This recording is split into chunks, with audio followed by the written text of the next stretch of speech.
sekali lagi tuan-tuan dan puan-puan ya. Jadi pada kali ini kita akan membincangkan satu lagi topik di dalam modul 2 ini, iaitu berkenaan dengan garis panduan Suruhanjaya Koperasi Malaysia ya. Seperti mana yang saya nyatakan sebelum ini di bawah Seksyen 86B, SKM mempunyai kuasa untuk membuat garis panduan bagi memberikan kuasa kepada pelaksanaan peruntukan Akta Koperasi ya.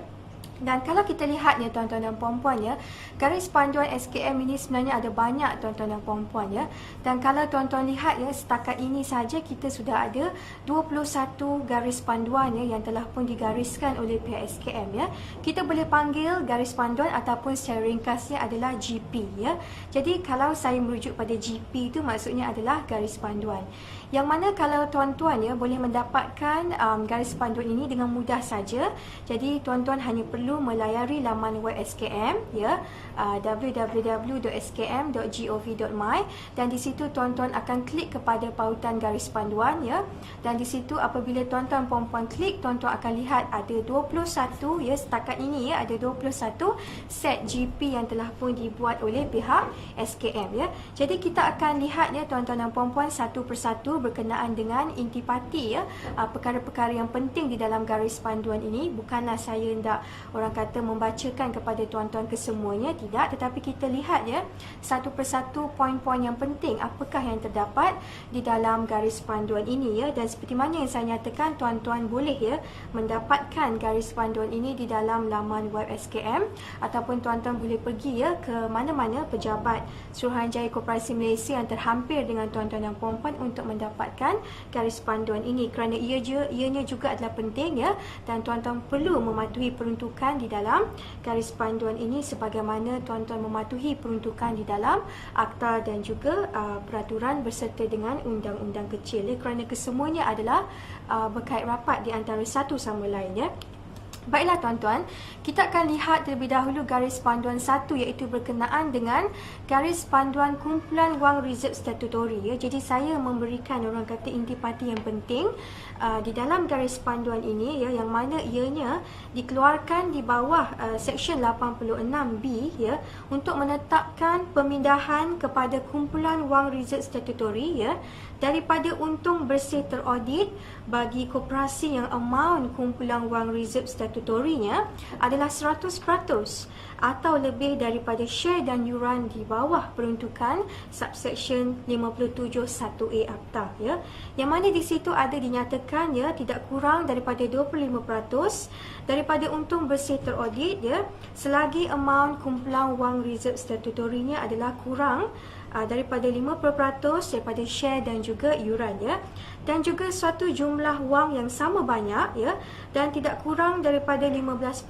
daripada untung bersih teraudit selagi amount kumpulan wang reserve statutory-nya adalah 50% tetapi kurang daripada 100% ya, daripada share dan juga yurannya ya. Jadi itu adalah berkenaan dengan garis panduan kumpulan wang reserve statutory, berkenaan dengan satu jumlah ya pemindahan wang yang harus ya dilaksanakan ke dalam kumpulan wang reserve statutory. Kemudian kita beralih pula tuan-tuan dan puan-puan kepada GP2 ataupun garis panduan 2 ya, iaitu berkenaan dengan garis panduan pembayaran dividen ya. Di sini dinyatakan bahawa ya pembayaran dividen ya daripada sumber selain daripada untung bersih teraudit ya, menurut perenggan 57(B) Akta Koperasi perlulah mendapat kelulusan bertulis terlebih dahulu daripada Suruhanjaya Koperasi Malaysia. Dan samalah juga sekiranya permohonan untuk membayar dividen itu adalah lebih daripada kadar yang ditetapkan iaitu 10%, kalau lebih 10% juga perlu mendapatkan kelulusan bertulis daripada pihak SKM ya. Jadi itu adalah antara orang kata intipati di dalam garis panduan 2. Baiklah tuan-tuan dan puan-puan, garis panduan 3 pula ya. Garis panduan 3 ini ya, yang mana ianya adalah seperti mana saya nyatakan sebelum ini, berkait rapat dengan Seksyen 43(2) yang pernah ya sebelum ini kita bincangkan, berkenaan dengan garis panduan bagi pelantikan atau pelantikan semula anggota lembaga koperasi ya. Jadi ini adalah bagi garis panduan 3 ini adalah bagi koperasi-koperasi yang tertakluk kepada pemakaian GP3, koperasi-koperasi yang telah pun ditentukan oleh pihak SKM, yang mana kalau koperasi ini harus mematuhi GP3 maka dia harus melaksanakan garis panduan ini dengan sepenuhnya. Jika tidak perlu Jadi orang kata pelantikan anggota lembaga cukup sekadar di dalam mesyuarat agung tahunan Di dalam GP3 ini, ia menyenaraikan langkah-langkah yang perlu dipatuhi dan dilaksanakan oleh koperasi yang telah pun ditentukan oleh SKM dalam proses pelantikan dan juga pelantikan semula anggota lembaga koperasi di mana antara tata cara yang telah pun ditetapkan di dalam GP3 ini adalah mengemukakan borang permohonan lengkap kepada SKM sekurang-kurangnya 2 bulan sebelum mesyuarat agung tahunan dan peruntukan mesyuarat agung tahunan perwakilan sekurang-kurangnya 1 bulan Jadi ini untuk memastikan orang kata barisan anggota lembaga yang dilantik itu setelah orang kata melalui proses saringan dan tapisan pihak SKM, lembaga yang dilantik tersebut adalah merupakan lembaga yang bertanggungjawab dan juga mempunyai integriti Baiklah tuan-tuan dan puan-puan, kita teruskan dengan peruntukan garis panduan yang keempat pula Baiklah, garis panduan yang keempat ini tuan-tuan dan puan-puan menyentuh tentang garis panduan pelantikan dan fungsi jawatankuasa audit dalaman Jadi garis panduan ini dikeluarkan untuk memastikan jawatankuasa audit dalaman dilantik dengan sewajarnya dan berfungsi dengan cekap dan berkesan kerana kita tahu bahawa sekarang ini tuan-tuan dan puan-puan jawatankuasa audit dalaman ini hendaklah dilantik oleh barisan anggota lembaga bukan lagi dilantik di dalam mesyuarat agung tahunan Jadi di dalam GP4 ini ada dinyatakan tentang kriteria-kriteria ataupun syarat-syarat bagaimanakah seseorang itu perlu untuk dilantik sebagai seorang jawatankuasa audit dalaman bagi menjalankan tugas-tugas pengauditan di koperasi Dan jawatankuasa audit dalaman yang ditubuhkan di bawah Seksyen 42A Akta adalah terdiri daripada tidak kurang daripada 3 orang dan tidak lebih daripada 5 orang anggota. Jadi ini untuk memastikan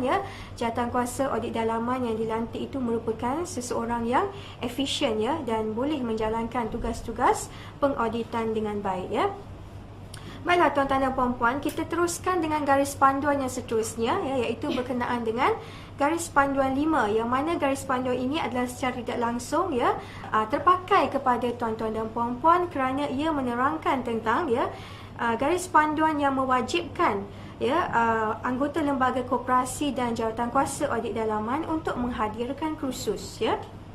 Dan kalau kita lihat tuan-tuan dan puan-puan, garis panduan 5 ini menerangkan bahawa dikeluarkan untuk mewajibkan kesemua anggota lembaga dan JAD menghadiri kursus pentadbiran, pengurusan dan juga perundangan koperasi